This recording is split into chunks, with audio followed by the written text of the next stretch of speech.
So మనమైతే Madrasi movie review చేస్తున్నామండి ఇక్కడ. లైక్ లాస్ట్ టైం మనకు మన మురుగదాస్ గారి వర్క్ అయిన సికందర్ నాకు పర్లేదు, యావరేజ్ అనిపించింది. So I felt like okay fine, last time cinema పర్లేదు, మరీ అంత వరస్ట్ అటర్ స్క్రాప్ కాదు కదా, చూద్దాంలే ఒక చిన్న లుక్ వేద్దాంలే అనుకునే వెళ్ళాను నేను ఈ సినిమాకి అయితే. I have zero expectations. Trailer teaser చూసాను, నాకు గ్లిమ్స్ బాగా నచ్చింది, గ్లిమ్స్ అండ్ టీజర్ బాగా నచ్చింది ట్రైలర్ కంటే.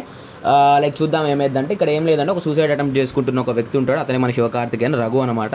అయితే ఆ రఘు అనే వ్యక్తికి ఎన్ఐఏ వాళ్ళు ఎలా పరిచయం అయ్యారు, ఎన్ఐఏ వాళ్ళు ఎలా మిషన్లో వాడుకున్నారు, అసలు విద్యుత్ జమాల్ విలన్ ఎవరు, విక్రమ్ ఆయన పేరు, విద్యుత్ జమాల్ ఎవరు, వాళ్ళ అన్నయ్య ఎవరు, వీళ్ళిద్దరి మధ్యలో ఉన్న స్టోరీ ఏంటి, వీళ్ళు ఏం చేద్దాం అనుకుంటారు, తమిళనాడుకి గన్ కల్చర్ తీసుకొద్దాం అనుకుంటారు కదా, దీన్ని హీరో ఎలా ఆపాడు, ఎన్ఐఏ వాళ్ళు ఎందుకు శివకార్తికేయన్నే వాడుకుంటున్నారు, శివకార్తికేయన్ ఏం చేశాడు అనేది స్టోరీ.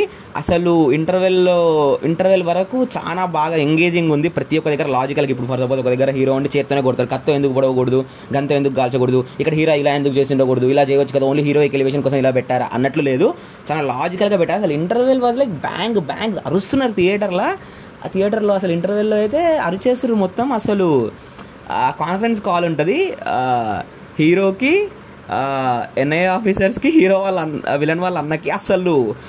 అసలు పిచ్చిగా ఉండే కాల్ అది, బాగా ఎంజాయ్ చేసాం ఆ sequence. Second half was like bit let down, అరే అంత ఫస్ట్ హాఫ్ అంత లేదు. బట్ మేజర్ థింగ్ ఏంటంటే రుక్మిణి వసంత్ హీరోయిన్ లా చేసింది, తను బాగా చేసింది. రుక్మిణి వసంత్కి అండ్ శివకార్తికేయన్కి మధ్యలో కెమిస్ట్రీ బాగా సెట్ అయింది, పేరింగ్ కూడా చాలా బాగుంది. ఆ లవ్ స్టోరీ అయితే చాలా రోజుల తర్వాత ఒక ఫ్రెష్ లవ్ స్టోరీ చూసినట్టుంది. అండ్ ఇంకోటి ఏంటంటే ఇక్కడ అన్వాంటెడ్ క్యామియోస్, మనకి ఈ మధ్య క్యామియోస్ ట్రెండ్ బాగా ఎక్కువైంది, సెకండ్ పార్ట్ ట్రెండ్ ఎక్కువైపోయింది. అక్కడ ఏం లేదు, ఒకటే పార్ట్లో స్టోరీ అయిపోగొట్టేస్తాడు, ఎక్స్ట్రా క్యామియోలు ఏం లేవు. ఒక్క దగ్గర మన మురుగదాసే జర్నలిస్ట్ దాకా కనిపిస్తాడు అంతే, అంతకుమించి ఏం లేదు. అదర్ దెన్ దట్ ఇంకేం చెప్పాలంటే విద్యుత్ జమాల్ వాళ్ళ అన్నయ్యలాగా ఒక చేశాడు, సర్పట్ట పరంపరలో డాన్సింగ్ రోజ్ పాత్ర చేశాడు కదా, ఈ విల్ అదరగొట్టాడు అసలు. అండ్ విద్యుత్ జమాల్ అయితే కొన్ని చోట్ల అసలు ఆరా ఫార్మింగ్ ఉంటుంది, టీకి అందరినీ చంపేసి హాస్పిటల్లో ఇట్లా కింగ్ లాగా ఒక దగ్గర నిలబడుతూ కూర్చుంటాడు, థియేటర్ మొత్తం ఇట్లా అరిచి వెళ్ళిపోయారు. అసలు నాకు క్లైమాక్స్ సీక్వెన్స్ కంటే ప్రీ క్లైమాక్స్ ఫైట్ బాగా నచ్చింది. అండ్ ఇంకొకటి ఏంటంటే, మీకు ఒకవేళ సరే ఈ story, screenplay, direction, cinema బాగుందా బాగాలేదా ఇవన్నీ పక్కన పెడితే, మీకు ఒకవేళ hand to hand combat scenes ఉంటాయి కదా, చేత్తో కొట్టడం, కాలుతో కొట్టడం, పైన ఎగరేయడం, కింద ఎగరేయడం, ఇరగొట్టి కొట్టడం, పైన బట్టి కొట్టడం, కిందకి ఎరగేసి కొట్టడం, ఇట్లాంటివి ఉంటాయి కదా hand to hand combat scenes. ఇట్లాంటివి బాగా ఇష్టం మాకు, ఒక కత్తులు గన్నులతో కాకుండా ఇట్లా చేసుకునేవి బాగా ఇష్టం అనుకుంటే మాత్రం మీరు కళ్ళు మూసుకొని వెళ్ళండి. ఆ సీన్స్కే మీ మనీ మొత్తం వర్త్, టికెట్ మనీ మొత్తం.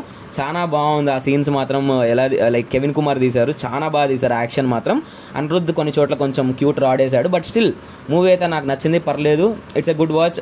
లైక్ ఏం ఎక్స్పెక్టెన్స్ పెట్టుకోకుండా వెళ్ళండి, మంచిగా నచ్చుతుంది, బయటకు వచ్చేస్తారు.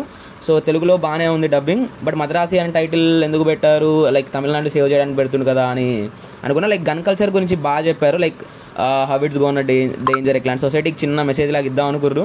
ఈ మెసేజెస్ మనం ఇంకా తప్పట్లేదులే మురుగదాస్ నుంచి, but still it's a good watch, మంచిగా ఉంది సినిమా అయితే, వెళ్ళొచ్చు, చూడవచ్చు. That's the review guys. So Ghaati రివ్యూతో మళ్ళీ ఒకవేళ కుదిరితే ఘాటి రివ్యూ కూడా పెడతా. ఇంకంతే, బై.